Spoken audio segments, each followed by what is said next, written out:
ഇപ്പോഴും നമ്മുടെ സലഫി വിസ്ഡംകാർക്ക് മനസ്സിലാവാത്ത കാര്യങ്ങൾ ഈ ഖത്തർ സർക്കാരിനും UAEക്കും മനസ്സിലായി. അവർ വളരെ കൃത്യമായ നിലപാട് അമേരിക്കൻ മുതലാളിയോടും സയനിസ്റ്റ് ശക്തികളോടും പറഞ്ഞു. നിങ്ങൾ ഇറാനെ ആക്രമിച്ചത് ശരിയായ കാര്യമല്ല. ആ ആക്രമണം ഒരുപാട് പ്രത്യാഘാതങ്ങൾ ഉണ്ടാക്കും. അത് തുടരാൻ പാടില്ല. ഇന്ന് ഖത്തർ വാർത്താ ഏജൻസി റിപ്പോർട്ട് ചെയ്ത വാർത്ത, ഖത്തറിൻ്റെ അമീർ അമേരിക്കൻ പ്രസിഡന്റിനോട് ഫോണിൽ സംഭാഷണം നടത്തി.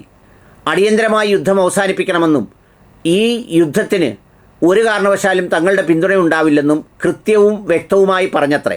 അതുപോലെ തന്നെ UAEയുടെ ഭരണാധികാരിയും വളരെ കൃത്യമായി പറഞ്ഞു, തങ്ങളുടെ താവളങ്ങൾ അമേരിക്കയ്ക്ക് ഇറാനെ അടിക്കാനായി നൽകുകയില്ല. കൃത്യമാണ് അവരുടെ നിലപാട്. അവർ മരിച്ചുപോയത് ഇസ്ലാമിൻ്റെ ശത്രുവാണെന്നും അവിടെ കിടക്കുന്നവരെല്ലാം ഇസ്ലാമിൻ്റെ ശത്രുക്കളാണെന്നും നമ്മുടെ വിസ്ഡം മുസ്ലിയാരുടെ ഭാഷയിൽ പറഞ്ഞാൽ കിതാബിലൊക്കെ ഒരുപാട് സഹാബാക്കളെ അതും ഇതും പറഞ്ഞവരാണെന്നും അതുകൊണ്ട് തങ്ങൾക്കിഷ്ടമുള്ള സയനിസ്റ്റുകളാൽ അവർ മരണപ്പെട്ടുകൊള്ളട്ടെ എന്ന വിസ്ഡംകാരുടെ വാദമൊന്നും ഈ രണ്ടുപേർക്കും ഇല്ല. അവർ രണ്ടുപേരും പറഞ്ഞ നിലപാടുകൾ വളരെ കൃത്യമാണ്. തങ്ങളുടെ താവളവും തങ്ങളുടെ സ്ഥലവും ഉപയോഗിച്ച് ഇറാനെ ആക്രമിക്കാൻ ശ്രമിക്കരുത്. അത് ഗുരുതരമായ പ്രത്യാഘാതങ്ങൾ ഉണ്ടാക്കും. സൗദി അറേബ്യ വളരെ നേരത്തെ തന്നെ ഈ നിലപാട് വ്യക്തമാക്കിയിരുന്നു. ഏതായാലും പശ്ചിമേഷ്യയിലെ മുസ്ലിം സമൂഹത്തിന് ഒരു അമേരിക്കയ്ക്കും ഇസ്രയേലിനുമെതിരെ എന്ത് നിലപാട് സ്വീകരിക്കണമെന്നുള്ളതിന് ഒരു കൃത്യവും വ്യക്തവുമായ രൂപം ഇതോടുകൂടി കൈവരും എന്നാണ് പ്രതീക്ഷിക്കുന്നത്. അത്തരമൊരു ഉത്തരത്തിലേക്കാണ് പശ്ചിമേഷ്യയിലെ ഇറാൻ ആക്രമണം എത്തിക്കൊണ്ടിരിക്കുന്നത്. പശ്ചിമേഷ്യയിൽ ഇറാനെ അമേരിക്കയും ഇസ്രയേലും കടന്നാക്രമിച്ചത് ഈ പറഞ്ഞ മിഡിൽ ഈസ്റ്റിലെ രാജ്യങ്ങളൊക്കെ തങ്ങളോടൊപ്പം നിന്നുകൊള്ളും, തങ്ങൾ യജമാനന്മാരും അവർ അടിമകളുമാണ് എന്ന് മാത്രവുമല്ല, അവരുടെ താവളവും കാശും ഇന്ധനവും ഉപയോഗിച്ച് വേണമെങ്കിൽ തങ്ങളുടെ ആയുധങ്ങൾ വിൽക്കാം, ആക്രമിക്കാം. ഒന്ന് പൊട്ടിച്ചു വിട്ടാൽ ഇറാൻ തിരിച്ച് സ്വാഭാവികമായി പ്രത്യാക്രമണം നടത്തും. അപ്പോൾ അവരെല്ലാം യുദ്ധത്തിൽ അണിനിരക്കും. ആ കാശ് കൊണ്ട് കാര്യങ്ങൾ നടത്താം എന്നാണ് വിചാരിച്ചതെങ്കിൽ ബാക്കിയുള്ള മിഡിൽ ഈസ്റ്റിലെ രാജ്യങ്ങളെല്ലാം തികച്ചും വ്യത്യസ്തമായ നിലപാടാണ് സ്വീകരിച്ചത്. അവരെ ആക്രമിക്കപ്പെട്ടെങ്കിലും അവർ അതിനെ പ്രതിരോധിച്ചു ഉള്ളതല്ലാതെ പ്രത്യാക്രമണത്തിന് അവർ മുതിർന്നില്ലെന്ന് മാത്രമല്ല, അവർക്ക് പ്രത്യാക്രമണം നടത്തുന്നതിനുള്ള അമേരിക്കയ്ക്ക് അവസരവും നൽകിയില്ല. ഇനി അവസരം നൽകിയാൽ പോലും അവിടെങ്ങും അമേരിക്കൻ ബേസും ഇല്ല.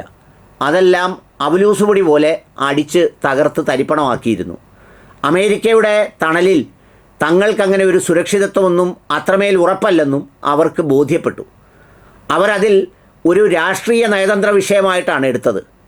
ഇവിടെ അതല്ലാതെ എടുത്തിട്ടുള്ള ആകെ ആളുകൾ നമ്മുടെ സലഫി വിസ്ഡംകാരാണ്. അവർ കിതാബ് ഒത്തിച്ച് കളിച്ചുകൊണ്ടേയിരിക്കുകയാണ്. കിതാബിൻ്റെ പരിശോധന നടത്തി വളരെ പെട്ടെന്ന് തന്നെ അന്താരാഷ്ട്ര മുസ്ലിം സമൂഹം ഇപ്പോൾ നേരിടുന്ന ഒരു വലിയ വെല്ലുവിളിയായ ഖാംനെയി ഷഹീദാണോ അല്ലയോ എന്നുള്ളത് തീർപ്പ് കൽപ്പിക്കാനുള്ള താല്പര്യമൊന്നും ഖത്തറിനും UAEക്കും ഒന്നുമില്ല. ഖത്തർ കൃത്യമായിട്ടാണ് ട്രംപിനോട് ഈ കാര്യം പറഞ്ഞത്. അത് ഖത്തറിൻ്റെ ഔദ്യോഗിക വാർത്താ ഏജൻസിയാണ് റിപ്പോർട്ട് ചെയ്തത്. പശ്ചിമേഷ്യൻ യുദ്ധം അവസാനിപ്പിക്കണം, അത് ഗുരുതരമായ പ്രത്യാഘാതങ്ങൾ ഉണ്ടാക്കും. അങ്ങ് ദൂരെ ഇരുന്നു കൊണ്ട് അമേരിക്കയ്ക്ക് കളിക്കാൻ എളുപ്പമാണ്, വേണ്ട കാശ് ഇസ്രയേലിന് കൊടുക്കുകയും ചെയ്യാം.